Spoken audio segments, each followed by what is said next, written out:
మంత్రివర్గ విస్తరణలో ఉమ్మడి నిజామాబాద్ జిల్లా నుంచి తనకు అవకాశం లభిస్తుందని ఆశాభావం వ్యక్తం చేశారు ఎల్లారెడ్డి ఎమ్మెల్యే మదన్ మోహన్. మరో 2 వారాల్లో మంత్రివర్గ విస్తరణ ఉంటుందని తెలిపారు.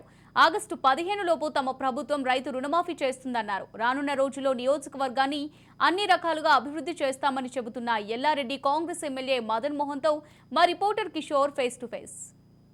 ఇటు ప్రజాప్రతినిధులు గ్రామాల బాటపట్టారు. ఇటు ఎల్లారెడ్డి నియోజకవర్గంలో కూడా ఎమ్మెల్యే మదన్ మోహన్ గ్రామ పరిపాలనపై దృష్టి పెట్టారు. అటు నియోజకవర్గంలో విస్తృత పర్యటనలు చేస్తున్నారు. చెప్పండి సార్, ఎన్నికల ఆడారు ముగిసింది, ఇప్పుడు ఎలా ఉండబోతుంది ఈ 5 ఏళ్ల పరిపాలనకు సంబంధించి, ఎల్లారెడ్డికి సంబంధించి విజన్ ఏ విధంగా పోతుంది? ఎన్నికలు ముగిసింది, ఇక రాజకీయాలు ముగిసినాయి. ఇప్పుడు అంతా మేమంతా ఫోకస్ చేసేదంతా అభివృద్ధి. ఎందుకంటే మాకు అభివృద్ధి ఎక్కువ కావాలి. చాలా మటుకు నీళ్ళ సమస్య ఉన్నది, రేషన్ కార్డుల సమస్య ఉన్నది, రోడ్లు చక్కగా లేవు, పిల్లలకు ఉద్యోగాలు లేవు, చాలా సమస్యలు ఉన్నాయి. మరి అదే మొట్టమొదటిగా రోడ్లు కావాలని చెప్పి చాలా గ్రామాలు డిమాండ్ చేశారు. నేను ఎలక్షన్ల ముందు ప్రపోజల్స్ పెట్టిన.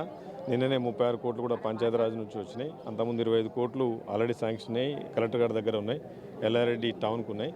మిగతా అంతకుముందు కూడా 6 కోట్లు ఎన్ఆర్జీఎస్ ఫండ్స్ కింద చేసి మా వాళ్ళు చాలామందికి వేసినారు. మరి ఇప్పటి నుంచి ఫోకస్గా ఇప్పుడు నా జీతంలో కూడా ₹1 తీసుకుంటా అని చెప్పి నేను ఎలక్షన్లో చెప్పిన. ఆ రోజు ₹1 జీతం తీసుకుని ఇస్తాను.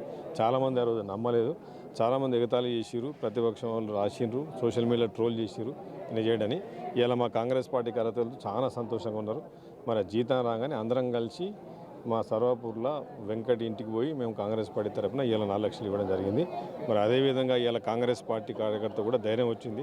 రేపు పొద్దున మనకేమైనా అయితే, మన కుటుంబానికి ఏమైనా అయితే కాంగ్రెస్ పార్టీ తరఫున ఆదుకుంటారని చెప్పేసి ఒక ధైర్యం వచ్చింది. నియోజకవర్గానికి అభివృద్ధికి 36 కోట్లు తీసుకొచ్చినాం కనుక ఇమీడియట్గా ఎలక్షన్ కూడగానే 36 కోట్లు శాంక్షన్ అయింది కనుక దీనివల్ల మీకు తెలిసిపోతూ ఉంది ఎంత గ్రౌండ్ వర్క్ మేము చేస్తున్నామో, ఎంత గ్రౌండ్ వర్క్ జరుగుతుందో అభివృద్ధి పథకంలో.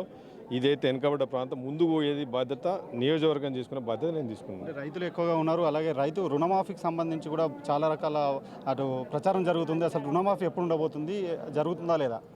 రుణమాఫీ అత్యధికంగా బాగుపడేది రేపు పొద్దున లోన్ల మాఫీ అయితే మా నియోజకవర్గంలో నా దగ్గరనే ఎక్కువ రుణమాఫీ ఉన్నది.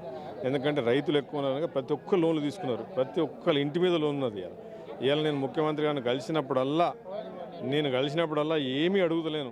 చాలామంది అడుగుతారు, పోయినా అడిగినవా, మంత్రి వస్తాను అడుగుతున్నావా, అది వస్తాను నేను ఏం అడుగుతలేను. మంత్రి వస్తానంటే ఏం అట్లేదు. ఒకటే, సార్ మాది చాలా పేదపడ్డది, నాకేం లేదు, మీకు దండం పెడతా, మాకు ఒక ఈ రుణమాఫీ మాత్రం చేయండి సార్. చేస్తే మాత్రం మా వాళ్ళు మాత్రం చాలామంది లోన్లో ఫ్రీ అవుతారు. ఈ 100% మదన్ నేను చేస్తున్నాము. ఆగస్టు 15 లోపల చేస్తా అని చెప్పినా నేను ప్రామిస్ చేసి చేస్తాను. మొన్న కూడా ఆయన అందరి ముందట అన్నాడు కనుక 100% చేస్తున్నాడు, జరగబోతున్నది. నేను కూడా ఎక్కువ ఫోకస్ అంతా నాకు లోన్లకు మాఫీ మీద ఫోకస్ పెట్టినా. చివరగా మంత్రివర్గ విస్తరణ ఎప్పుడు ఉండబోతుంది? అయితే ప్రధానంగా కామారెడ్డి జిల్లా నుంచి మీరే రోజులో ఉన్నారు అని ప్రచారం జరుగుతుంది, ఏమంటారు దీనిపైన? మీడియాలో మాత్రం ఉమ్మడి నిజామాబాద్ జిల్లా నుంచి మంత్రివర్గం అయితే లేదు, ఇంతకుముందు కల్పించలేదు. ఈసారి మంత్రివర్గం ఉమ్మడి జిల్లా నుంచి 100% ఏదైతే జిల్లాలకు నిజామాబాదు, ఆదిలాబాదు, రంగారెడ్డి, హైదరాబాద్ ఈ 4 జిల్లాలకు ప్రాతినిధ్యం లేదు మంత్రివర్గంలో. పోయిన ఫస్ట్ మంత్రివర్గంలో ఈ క్యాబినెట్ ఎక్స్పాన్షన్లో ఈ నిజామాబాద్, ఆదిలాబాద్కు తప్పకుండా ప్రయారిటీ ఇస్తారని చెప్పేసి మీడియా చెప్తా ఉంది. మరి ముఖ్యమంత్రి గారు, హైకమాండ్ గారు కూడా ఆలోచన మరి నిజామాబాద్ నుంచి నా పేరు అంటున్నారు.